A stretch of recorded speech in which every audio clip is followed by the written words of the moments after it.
Good morning, everyone. It's Friday today, October 28th. Very, very special and cool day. And today could be maybe probably the last day when we're going live for October Security Awareness. We're still debating, maybe go Monday for the Halloween. You're going to be probably a different day.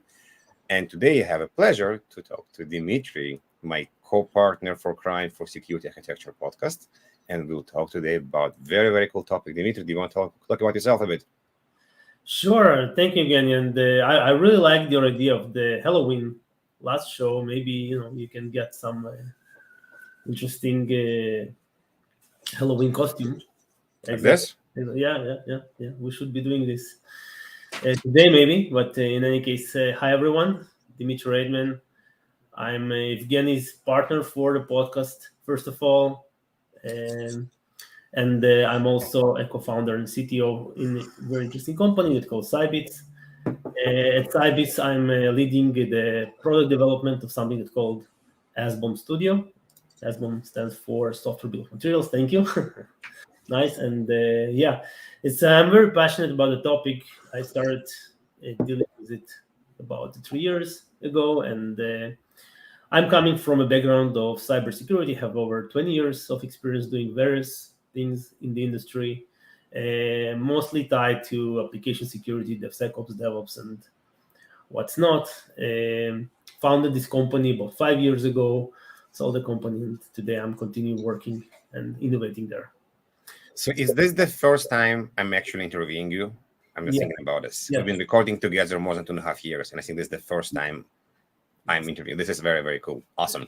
Okay, so let's dive into software bill of material. And as you mentioned, Security Architecture Podcast, if you guys missed, this is the cap. If one of you want the mug, you can let me know. Me and Dmitry will figure out how to get you one. If you want to find the podcast, it's going to be short commercial break. Here is the podcast. You can find it and follow us. Right now, we are finishing a season for security and browser isolation. Very, very interesting topic. A lot of companies. And it is the first time we're recording a season when most of the companies are less than a year old. Correct, Dmitry? Yeah, like they're very fresh, very new. But it's very interesting solution as well. I agree. I'm sure that we together learned a lot from this, talking with these vendors, which was amazing season. Let's go back and talk about software bill of material. What is this? Is this a new thing? Is this been around for a long time and it was called README file or something else? And why it's important? Yeah, sure. That's a great point. So software bill of materials, it's a very, very, I would say, old concept, right? So we found historical traces to 2004 with people who were working on DoD projects in US, and they have to provide something like software bill of materials, right? They called it a little bit different. There was not cool name with a lot of hype, etc. But that's kind of where it's dated, right? I think that the first time this thing emerged was around the 2011 timeframe, when people start caring about open source licenses, right, and start to understand their dependencies and what license they're using. Are they infringing it, right? I mean, what kind of things they're doing with this open source software? Can they do that? They cannot do it, right? So that's kind of where it's really start picking up. And then all the SCA companies started, doing license analysis, and the NVD started getting better, much better with vulnerability reporting, and trying to map them to the source or the open source or commercial source of the software. And it's kind of progressed since then. But really, first time it was mentioned as such. It was mentioned like under the name of SBOM by FDA, right? So I think it would stand for Cybersecurity Bill of Materials, right? When the kind of FDA provided the recommendation for anyone who builds devices in 2014 to submit a list of files or a list of open source that they have used, and what kind of risks this software contains inside it. And that's kind of the first time when something had like this BOM.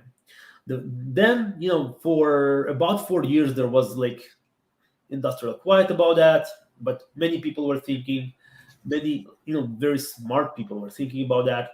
And eventually Alan Friedman started a group of NTIA that actually called itself a working group to establish this SBOM standard, and that's kind of where SBOM emerged, right? You're also part of the group, correct? Tell us, how do you get to the group and what was the group was doing? I'm guessing it's interesting as well. Yeah, so that's yeah. I joined the group not from the beginning. I joined the group almost I think 8 months after it started. And the interesting thing is that when I started the company, Cybit, it started like an IoT I'll put a security. link for everyone if you want to understand more about NTIA. So yeah, so the company that Cybit started as IoT security company, right? And right out of the gates in 2015 already, right, when we were kind of working from a garage, we already came up with this notion of understanding, so kind of detecting malicious attacks by creating a healthy profile of a device, right? That's kind of how we called it. But literally, a healthy profile that we called this way, it was really an SBOM, right? Maybe a subset of an SBOM, right? Because it was a runtime SBOM. Basically, whatever is involved in the runtime and execution of the IoT device, right? So we were able to kind of map it, identify what kind of files, what kind of libraries involved, right? What kind of dependencies, and understand and kind of just paint this picture for our customers. The first thing was kind of to paint this picture so they can understand what kind of vulnerabilities they have in this operating SBOM of their device. And for me, it was very intuitive to join this group, right? I actually became aware of this group through our former VP sales, Daniel, who kind of brought me this idea. Kind of he had seen it somewhere and he sent it to me. I started reading about it, and that's kind of how I was pulled in to the group. And then just every Friday we were meeting a lot of very smart people from around across the industry, from very large companies, and just hammering these different ideas, discussing these different concepts to the the most little detail of the thing, right? Almost like how to write the sentences, right? And what things to mention in the sentences, right? What kind of minimal data we should have in SBOMs, etc. Is this the group still running? So the interesting thing is that I would say that the group graduated, right, like last year when CISA from US took ownership of all of this initiative, right? And what happened is that this group was split into 5 different groups now, right? So there's like group that's working on the VEX, right, which is a very important thing. That's kind of vulnerability and exploitability exchange. That's a new standard, right? It's kind of almost like a parallel and standard that accompanies the SBOM. It basically tells you, like if you're looking at the SBOM, you might have like 100 vulnerabilities, but unlikely all the 100 are exploitable, right? So we will give you the information of what is really exploitable and what's not exploitable in this case, right? Or maybe something that we have patched, fixed, etc. And that there's like a different formats for that, of course. There is a group for adoption of SBOMs. There is a group of sharing of SBOM and exchange of SBOMs. There is a group of cloud SBOMs, and a few other groups that are not basically led by CISA, like groups working on different type of proof of concept. There's like the healthcare POC group. There is the LF Energy, Linux Foundation Energy POC group. There's the DBOM. There's this CITT by Microsoft. And then there's another group that kind of... This will be, if possible, maybe we can have a link later on and post it later on somewhere. There are different groups people want to follow up. Not right now, but this is a pretty interesting idea. When you were talking about SBOM, you mentioned open source. Is the SBOM only applicable to open source or not? Absolutely no. Absolutely no. SBOM applicable for anything, right?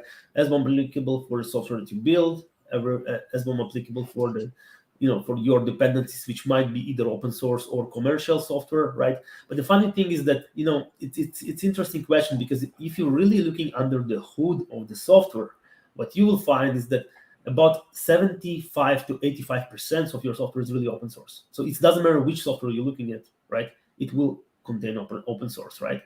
So as I can say it's kind of SBOM is 75% open source, 25% your own developed software. Basically, in a way that nobody build websites from scratch. It's always building blocks. We take already components and create a website. We never build a software from scratch. We always take components that exist and build on top of it. Absolutely. Will this be correct? No one wants to reinvent the wheel, right? Yeah.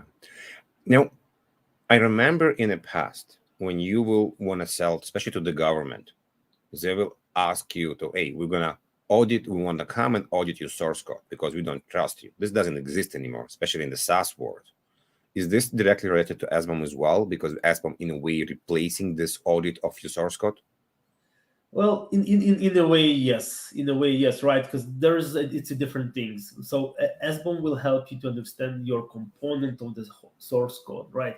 However, there's like various things why you would audit source code, right? In some cases, companies like very sensitive, I would say, organization of the world, they would like actually to examine every single line of your code, right, before they would use it, right? So that's not going to help you to do that. As example, which related to kind of maybe even static source code analysis. But SBOM will definitely will show you what kind of components were used in the code, or kind of the top level of the things that you have as part of your software, right? That's something that will be shown by SBOM, especially when it comes to the open source that you have used. Okay, great. Let's go deeper a bit on the topic. So if I'm a developer or I'm an owner of a company or building a new company, what do I need to know about SBOM? Do I need to allocate budget right now, or it's only needed for certain industries, for example? So what is important for me and maybe less important, or something I need to put on the back burner for the later? Yeah, so there's few things, right? I mean, SBOMs are here. SBOMs are here to stay. It's something that not going to fade away, right? From what we are seeing is that it's proliferating to different industries. And what's interesting is that we see even more higher adoption on the companies that not mandated to do SBOMs because of because of basically like three reasons. And the first reason is being more efficient and optimizing existing processes, like doing things faster, right? Getting visibility, getting value into different type of use cases that you can do with SBOM. And the second reason, like it's kind of okay, we would like to. There is some government sales where you might lose your revenue, right? If you're not going to provide the SBOM, and many companies actually adding the SBOM requirements to their procurement because you might be a company that not working with the government. However, you providing some piece of software to a company that does work with the government, and maybe they're using your software to provide a service to the government. They will need to provide to the government the SBOM so they can ask it from you, right? That's another thing. And the third thing, right? You want to be efficient in case of emergencies, like Log4j's example, right? You want to be able very quickly to identify where Log4j affects your company, not spend days or weeks of effort and countless hours of your personal data. So SBOMs will help you to kind of build this universal transparency across your company, right? And then you can open this transparency to your downstream customers, and you would like the same transparency from your upstream producers or providers of software you work with. So I hope that makes sense. I'm guessing a lot of people, when they create their baby, they're very afraid of somebody stealing and not calling the baby ugly, but stealing and basically recreating something when they spend a lot of hours to do. And by hearing this, some people may say, oh my God, if somebody put my hands on my SBOM, they can probably recreate my product. Is this true, or it's not exactly correct kind of formalization of the problem? So I hear that a lot, right? And this question a lot. And if you think about it, what is your IP and what's your baby is what the code that you're writing. And SBOM does not exposes your code, right? It just exposes your components in the software. Like I might call my component in the software Dmitry, and that's it, right? No one knows what kind of logic, what kind of algorithms I implemented. That SBOM doesn't contain this information. However, there is some little true in that, and I'll explain like what's the classic use case that I'm seeing, right? So let's assume that you are a company that maybe does some video surveillance solution, right? And your engineers spend the last 6 months of examining, benchmarking all of the video processing libraries out there, and they found the one that the best, the fastest, the greatest results with the highest resolution. Now, once you provide the SBOM, right, you would provide this library name because let's assume that it was open source or commercial, doesn't really matter in this case, but let's assume that it's open source. So you provide this name, and basically your competitors, if they haven't done this investment of these 6 months of engineers of benchmarking, they can get that thing for out of the SBOM. However, there is solutions for that, right? So as example, like this is exactly where SBOM management tools are coming in place, right? To allow you to censor data that you don't want anyone to know about. So, as example, in your SBOMs that you will produce, right? Instead of saying the explicit name of your video processing library, you would just censor it and say, hey, this is a video processing library. And instead of providing the exact vulnerabilities that identify the software, you're just going to provide some level of attestation for this library, right? Saying, hey, like this library currently does not contain any critical or high vulnerabilities, right? And if there will be any, I'm going to tell you, and I'm going to fix it, of course, right? On my side by patching it, but I'm not going to disclose to you this specific. So you can mask the information in a way. Exactly. Yeah. Not all of the information, right? It's not recommended to mask all of the information, but for this type of sensitive things, yes, there is definitely capabilities of doing that. So you mentioning library, and I know you mentioned software library, but in my mind, I'm kind of thinking, okay, I'm a company that's collecting so many software bill of materials. And my mind automatically goes, it's the same as like to-do lists. I have many of them, and then I kind of lost myself. I don't know what's happening. So it feels like with so many different SBOMs, any company will lose themselves to understand how to manage them, which is the version, what's happening. And as far as I know, this is what exactly Cybetis does. They're helping to organize the exactly like a real library with all this. Can you explain more about what you guys do to help companies with organization and also security of SBOMs? Yes, of course. And for understanding it better, you need to understand that if you are if you kind of using SBOMs, you might kind of fall into, I would say, 3 categories, right? You either SBOM provider, right, because you write software and you distribute software, and your priorities are different in such case. You might be SBOM consumer, right? So you may be like only buying software and using it, right? You don't develop your own software. And there are many companies like that, right? Or you might kind of fall into some third option where you are a consumer and a producer, right? Which probably every producer will be a consumer as well, right? So different roles will have different priorities. In case that you are developing software, you would like to generate and create SBOMs for your software. Now, think yourself about a big company, right? You have like multiple business units. You have like multiple teams in business unit. You have multiple products developed by business unit. They developing different applications that they need to be stitched and glued together into one product, right? At the integration point. And then basically like every build produces an SBOM, and you might have like, every application being built like 10 to 100 times a day. So it's a lot of SBOMs that you need to accommodate. Not all of the SBOMs will be also, they will become to a release, right? Or general ability releases. So there's a lot of complexity there, to generate this SBOM, to store them, to manage them, as you said, in the library.